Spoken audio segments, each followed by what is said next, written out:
Les verbomoteurs.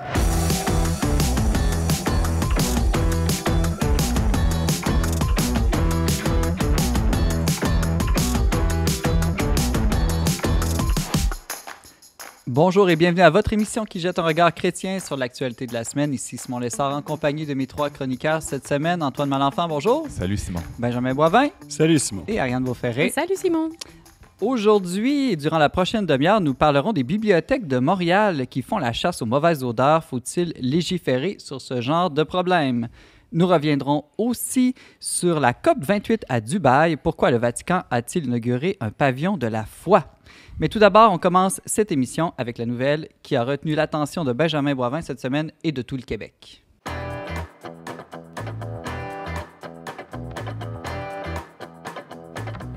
Benjamin Boivin, la semaine dernière, la Chambre des communes a adopté une motion dénonçant un avis de la Commission des droits de la personne sur les jours fériés à Noël qui serait, selon elle, discriminatoire et même ancré dans l'histoire du colonialisme au Canada.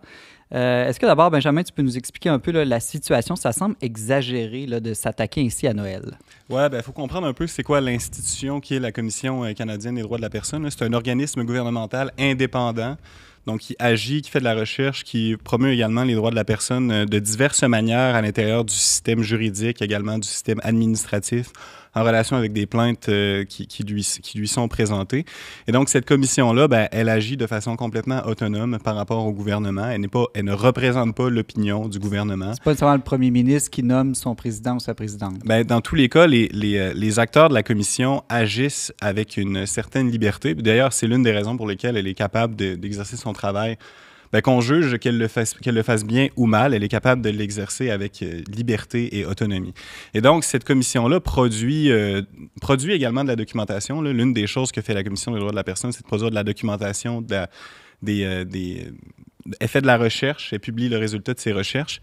Et le document en question, là, en fait, c'est un document d'une dizaine de pages sur la discrimination religieuse systématique au Canada, qui aborde en fait une diversité de sujets, mais qui n'a pas pour principal objet la célébration de Noël, de Pâques ou de quelconque fête religieuse. Donc, c'est pas une sortie qu'ils ont fait quelques semaines avant Noël pour dire Noël, c'est discriminatoire au Canada. Non, c'est pas ça. En fait, le propos, le paragraphe en question qui aborde cette question-là, intervient dans le document comme un exemple de discrimination religieuse systématique qui est manifestement davantage invisibilisée. Dans le sens où, effectivement, le Canada, comme presque tous les pays du monde, a un certain nombre de jours fériés dans l'année. Plusieurs ont un caractère essentiellement civique. 2, en particulier, ont une origine religieuse, en l'occurrence Noël et Pâques, là, qui sont des congés fériés pour tous les Canadiens. Et puis, disons qu'on cherche à interpréter de manière charitable ce que dit la Commission, c'est qu'effectivement, comme ces grandes fêtes religieuses chrétiennes sont reconnues comme férié, et ça vient avec des bénéfices concrets. Là. Les gens qui travaillent, les travailleurs n'ont pas à travailler ces journées-là. Ceux qui doivent travailler ces journées-là ont une compensation significative, là, et ils doivent avoir un congé à un autre moment. Et donc, la Commission va dire, les gens qui sont de diverses religions au Canada, qui ne sont pas chrétiens, qui ne pratiquent pas la religion chrétienne dans une ou l'autre de ces dénominations, eux ne jouissent pas de cet avantage-là. Et lorsqu'ils ont des fêtes importantes dans leur propre calendrier, on peut penser par exemple aux personnes musulmanes ou aux personnes juives ou à plusieurs autres religions, eux doivent par eux-mêmes s'organiser pour aller chercher des accommodements qui leur permettent de prendre congé pour respecter les obligations religieuses qu'ils ont sans le support du cadre législatif canadien. En même temps, on est au Canada, il y a une culture de tradition chrétienne, que ce soit catholique ou protestant ici, comme dans la plupart des pays occidentaux. Est-ce que c'est vraiment possible de former une société unie sans certains, je dirais, repères culturels collectifs, qu'on soit croyant ou pas? Moi, je pense à la plupart des gens de ma famille, ils ne sont pas du tout croyants et pratiquants, puis ils aiment ça, fêter Noël. Pour eux, c'est la fête de la famille, de l'amour. Ben oui, c'est ça. Et manifestement, évidemment, il y a eu une levée de bouclier assez rapide là, à la suite de la publication de ce document-là. On a beaucoup focalisé l'attention sur ce paragraphe-là. Et l'Assemblée nationale du Québec et la Chambre des communes du Canada ont adopté des motions à l'unanimité condamnant cette prise de position-là. Et je pense que l'essentiel des motivations de l'Assemblée nationale et de la Chambre des communes, c'est pas de défendre l'excellence de la fête de Noël en tant que fête chrétienne ou de Pâques en particulier. C'est plutôt justement de dire que ce sont des fêtes qui, disons, font partie du tissu social, de la vie culturelle canadienne, qui sont largement célébrées par des gens qui n'ont aucune disposition religieuse particulière, ou même éventuellement par des gens qui sont d'autres religions que la religion chrétienne, là, qui ne sont ni athées ni chrétiens, mais qui quand même choisissent de fêter Noël de façon plutôt culturelle. On sait qu'aujourd'hui aussi, Noël, avec le Père Noël, les lutins, etc., ben, ça a parfois assez peu à voir avec les principes qui justifient la célébration de cette fête dans une perspective chrétienne. Et donc, on a assisté à une levée de boucliers largement répandue dans la société. L'unanimité, elle ne se fait pas autour de grand-chose à la Chambre des communes du Canada actuellement. Et d'ailleurs, le premier ministre et le chef de l'opposition officielle ont trouvé le moyen de se lancer la balle de manière parfois un peu agressive, tout en étant d'accord sur cette question-là. Est-ce que c'est une bonne ou une mauvaise nouvelle, cette unanimité de nos élus? Ben moi, je juge que c'est une bonne nouvelle, dans la mesure où, effectivement, là, pour faire société, pour vivre de manière communautaire, peut-être en particulier dans une société aussi diverse que le Canada, ça prend un langage commun. Puis le calendrier, les fêtes, les journées fériées, ça constitue un langage commun. On peut le comprendre par analogie. Et ces fêtes-là, ben, elles sont des occasions de vivre une certaine unité dans la famille, qui est évidemment l'unité fondamentale de la société. Également de vivre des expériences festives communautaires là, qui n'exigent pas une démonstration publique de religion d'aucune manière depuis plusieurs décennies, que ce soit au Québec ou ailleurs au Canada. C'est une manière vraiment comme d'avoir un langage festif commun qui, à mon avis, est assez positif. Et je trouve que c'est une assez bonne chose que les politiciens du Québec et du Canada aient eu le discernement d'être capables de faire les distinctions et de reconnaître que c'est pas parce que la Commission canadienne des droits de la personne, qui fait souvent un excellent travail par ailleurs, ben c'est pas parce qu'elle prend position de cette manière-là sur ce sujet-là que les politiciens sont obligé de l'accepter, de s'inféoder au jugement de la commission. D'ailleurs, c'est un document qui n'a aucune valeur juridique, qui n'a pas la possibilité de contraindre qui que ce soit. Si vous permettez, c'est toujours un sujet un peu délicat, hein, parce qu'on n'est jamais très loin d'une espèce de récupération politique d'une fête religieuse. Ouais, et là, justement, peut-être cette unanimité-là vient contourner cet écueil possible-là d'une récupération un peu nationaliste ou qu'on aurait pu retrouver très bien au Québec, là. Alors, et qu'on a retrouvé d'ailleurs, là, il y a certaines personnes qui se sont exprimées là-dessus de manière assez, à mon avis, problématique ou en tout cas démagogique. Parce qu'on ne peut pas réduire Noël à un fait culturel. C'est toujours un peu délicat. Mais c'est un peu ça qu'ils font, non? Nos politiciens, c'est en tant que fête culturelle et non religieuse qu'ils ont défendu les jours fériés de Noël. Ils sont en train de dire la déchristianisation de notre société est accomplie, donc c'est même plus un débat. En fait, comme d'ailleurs, Sainte-Marie, Mère de Dieu, le 1er janvier, quand les gens ont congé le 1er janvier, ils se disent pas encore une fête religieuse pour la Vierge Marie catholique. Ils se disent, ben non, c'est le Nouvel An, une fête païenne. Oui, évidemment. Mais après tout, là, c'est quand même, c'est une fondamentale difficulté pour une société de ne pas avoir un ethos commun, de ne pas avoir un ensemble de principes sous-jacents qui sont partagés, peut-être même de façon pré-politique, là, sans qu'il y ait eu à avoir une délibération là-dessus.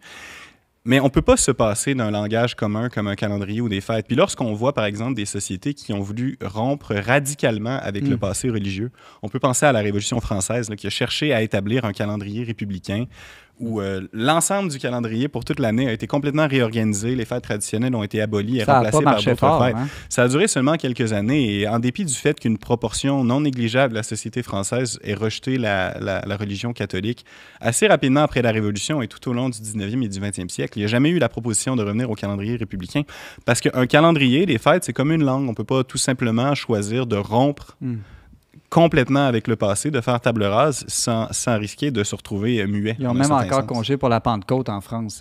Oui, puis c'était aussi des idées, encore une fois, très élitistes et très loin de la réalité quotidienne des gens.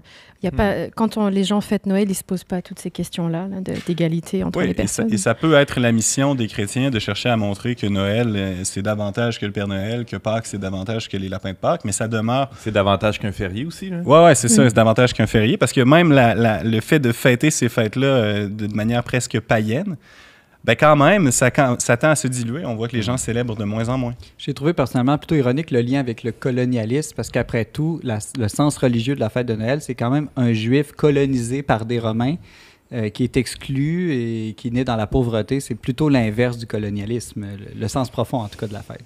Ouais, ben on pourrait dire ça si on voulait être un peu coquin. Benjamin Boisvert, responsable des publications au Magazine La Verbe. Merci et joyeux Noël. Merci. Toi également.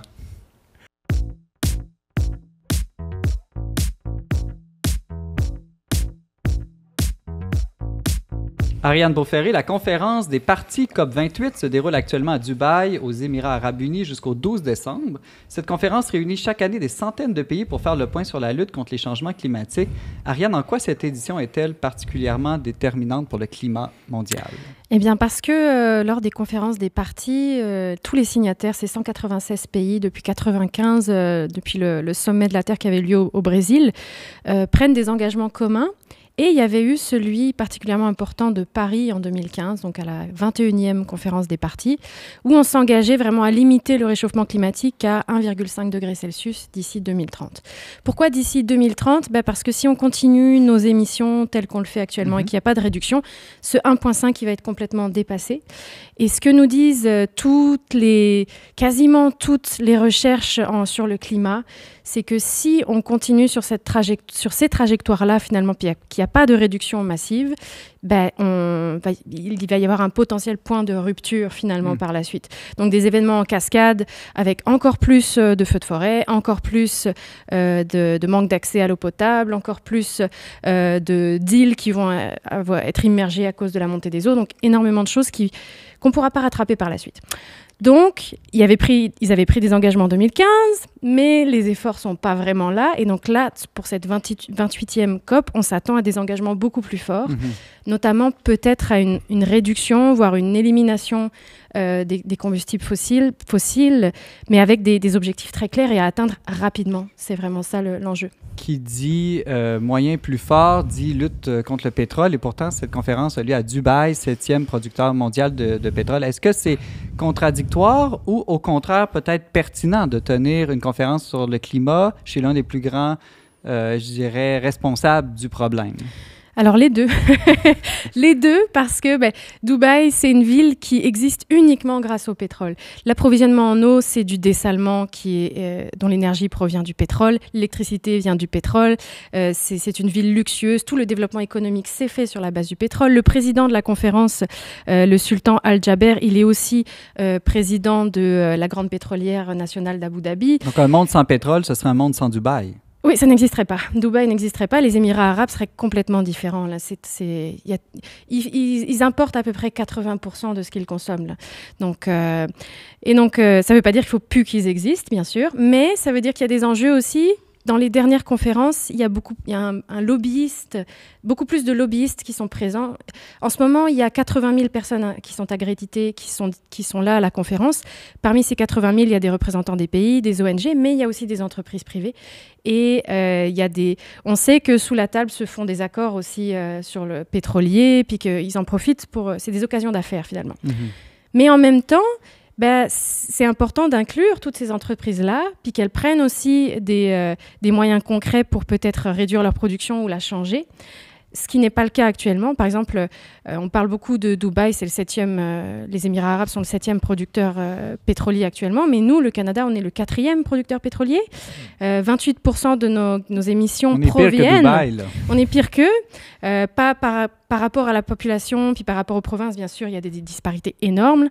Mais il faudrait, nous, pour atteindre nos objectifs qu'on s'est engagé à prendre aux accords de Paris, il faudrait qu'on réduise de 27% nos émissions, puis 28%, c'est le pétrole, c'est toute notre industrie.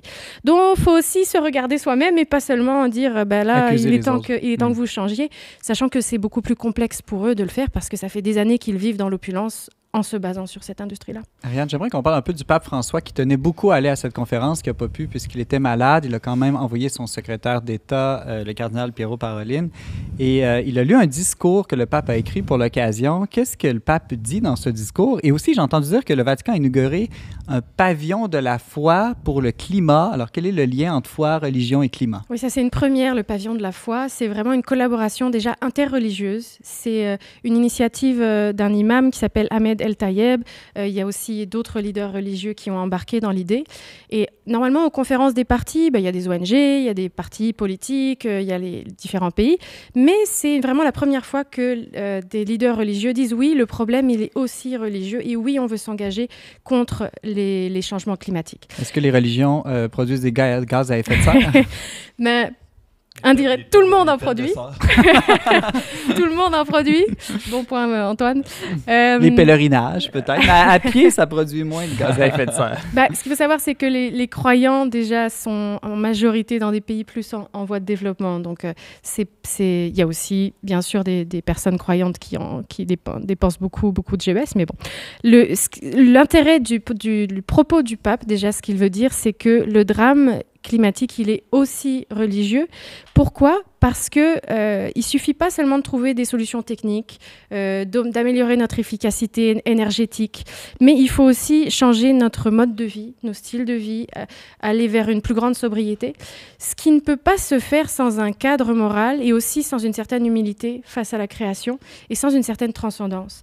Et c'est là que le rôle religieux a un rôle finalement. C'est de retrouver finalement notre place dans la création, notre devoir aussi de protéger ce qui nous entoure, mais ça ne peut pas venir de nulle part finalement. Ce qu'il a dit dans son discours, c'est aussi il voulait vraiment être avec eux. Je suis avec vous parce qu'aujourd'hui, plus que jamais, l'avenir de tous dépend du présent. Il y a une dévastation de la création qui est une offense à Dieu, un péché finalement. Donc c'est aussi quelque chose. C'est toujours cette idée de responsabilité finalement. Là, que c'est pas juste aux gouvernants de faire des choses, il y a une responsabilité personnelle, une conversion personnelle. Il y a une conversion personnelle à vivre, mais le problème est tellement grand qu'il est aussi structurel. Et donc il appelait vraiment les gouvernements à sortir finalement des factions, sortir du négationnisme climatique ou alors de l'environnementalisme extrême, mais vraiment pour choisir finalement de faire cohésion, de faire front commun sur cet enjeu-là. Parce que ce qu'ils disent, c'est soit on perd tous ensemble, soit on gagne tous ensemble. Et il veut qu'on retrouve finalement une bonne politique qui est forcément nouvelle, parce qu'on sort finalement de nos enjeux nationaux ou individualistes, là, et où on fait front commun, on prend des engagements communs, et on doit trouver une façon aussi de les tenir dans le temps. Là. C'est certain qu'un appel à la sobriété risque d'être davantage entendu par le christianisme que par le capitalisme. Oui, c'est certain, mais... Ça demande des grands changements politiques, c'est sûr, mais peut-être que dans le capitalisme, on peut aussi trouver des moyens de tenir certains engagements. Là, il ne va pas dans ce détail-là, bien sûr. Là. Il ne va pas critiquer certains systèmes politiques. Nationalement, on doit trouver des solutions, mais si on a déjà le même objectif à atteindre, c'est déjà un point en commun. Mais quand même, dans d'autres, je ne sais pas dans ce discours-là, mais dans plusieurs de ces textes qui concernent la doctrine sociale de l'Église, le lien entre l'idée qu'on se fait de la personne humaine puis son rapport à l'ordre créé, il va quand même tenir un discours politique assez radical, tenir des injonctions. Contre les technocraties. Exactement. Là, il ne se contente pas de non, ce n'est pas juste des belles idées. Là. Non, c'est ça. Aussi. Non, c'est ça va dans le concret. Ouais. Ariane Beauferré, membre du conseil éditorial du magazine Le Verbe. Merci beaucoup. Merci.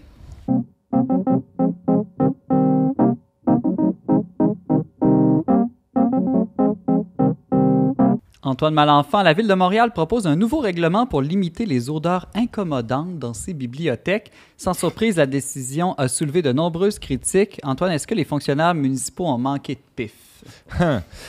Non, ils ont beaucoup de pif. Là. D'ailleurs, on a pris leur règlement, puis on va l'appliquer aussi au Verbe dans la prochaine année. Okay. Ouais, on va faire l'annonce bientôt là, aux employés. Tu es arrivé en retard ce matin, il a fallu que tu prennes ta douche, c'est ça? Est-ce qu'on va avoir des crédits d'impôt pour les parfums, les déodorants, tout ça? Ah, bonne idée. C'est ton cadeau de Noël, Simon. Sous le sapin. OK, j'ai compris le message. Je pense que les auditeurs, les odeurs passent pas par les ondes. Non, toute une histoire, Simon. Hein, ce nouveau règlement là, que la Ville de Montréal propose, sans surprise, là, tu dis, est-ce que les fonctionnaires ont manqué de pif? Ouais, peut-être qu'ils ont mal mesuré là, les contre-coups de cette mesure-là. Il y a eu des levées de boucliers assez... des réactions assez importantes suite à cette annonce. Entre autres, évidemment, les regroupements là, de défense des personnes en situation d'itinérance qui ont tout de suite réagi en disant « Voyons, vous ciblez carrément les itinérants qui profitent des lieux culturels comme les bibliothèques pour se réchauffer l'hiver. » Évidemment, peut-être consulter quelques livres au passage, mais ça devient des oasis là, de chaleur pour ces personnes-là. Mais est-ce que c'est pas ça le problème? La bibliothèque n'est pas pensée comme un oasis de chaleur, puis si les familles n'y vont plus parce que l'environnement est désagréable, elle n'accomplit plus sa vraie fin. Ouais, c'est une question complexe, Simon, parce que finalement, est-ce qu'il y a moyen de...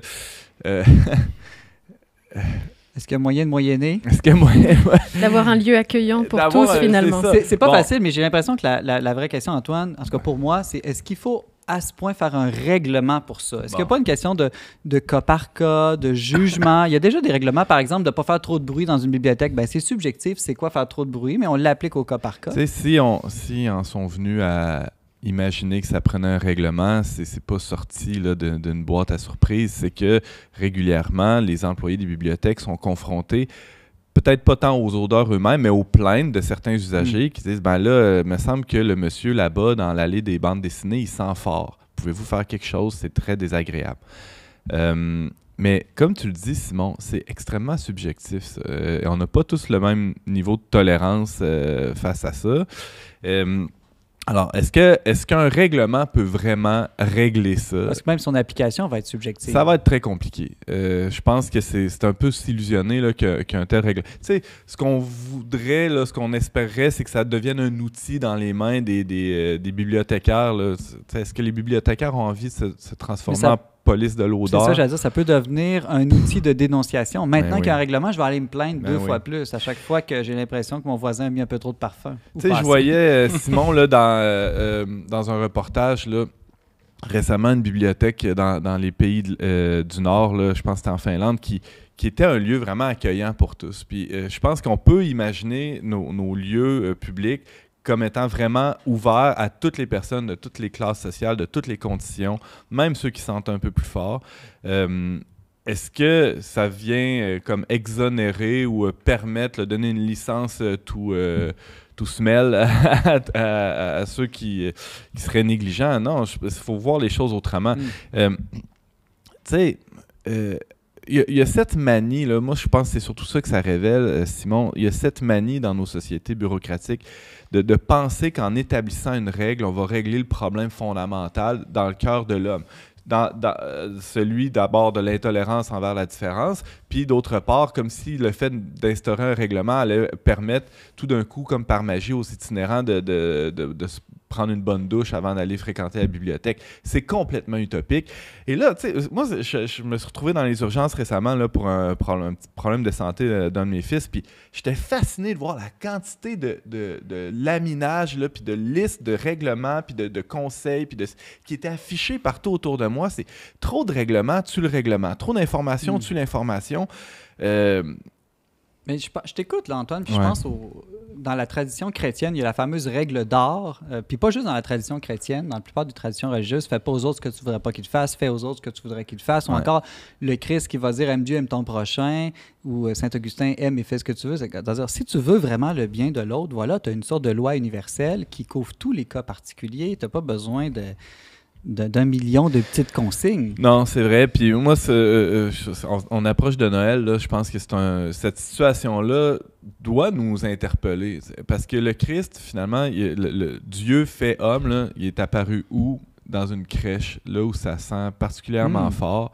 Peut-être sur la croix, ça ne devait pas sentir super bon. Ça ne devait pas plus, sentir si bon. Bref, tout le mystère de l'incarnation est traversé par des odeurs aussi. Puis je pense que si le Christ avait à revenir aujourd'hui, ça se pourrait qu'il revienne dans l'allée des bandes dessinées au milieu des gens qui sentent fort. Alors peut-être changer notre vision des choses par rapport à ça. Puis utiliser un peu plus l'encens, c'est ça que je comprends. Oui, l'encens, ça couvre bien les odeurs.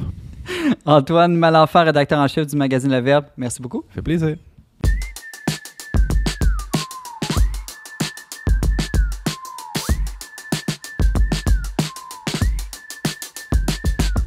C'est notre moment actualité culturelle. Antoine Malenfant, tu es en train de lire un livre qui critique notre relation au temps. Oui, c'est critique, on va le prendre au sens large, au sens très sociologique, qui analyse, qui creuse un peu cette relation-là. Ça s'appelle l'accélération. C'est du sociologue allemand Hartmut Rosa, prolifique sociologue. Qui nous invite à aller plus vite. Qui nous invite à se calmer un peu. Et à ralentir. Bon, Antoine, dépêche-toi, il te reste 2 minutes. Grosso modo, moi, je suis en train de le lire, je n'ai pas terminé, mais ce que j'ai eu une espèce de révélation en lisant ça, parce qu'il nous explique fondamentalement pourquoi on est tout le temps à la course. C'est depuis la modernité, spécialement la modernité avancée dans laquelle on est, tout est possible. On peut tout faire. Et puisqu'on a l'impression, en tout cas, qu'on peut tout faire, Une offre infinie. on est toujours en train, le fameux FOMO, là, on est tout le temps en train de manquer quelque chose. Fait qu'on se dépêche, on n'est pas dans le moment présent, on se dépêche de faire ce qu'on est en train de faire pour pouvoir tout de suite aller faire l'autre affaire qu'on n'est pas en train de faire pendant qu'on est en train de faire l'autre affaire. Bref, on est continuellement préoccupé par ce qu'on n'est pas en train de faire, et ça nous pousse en avant, on devient comme un chien qui court après sa queue.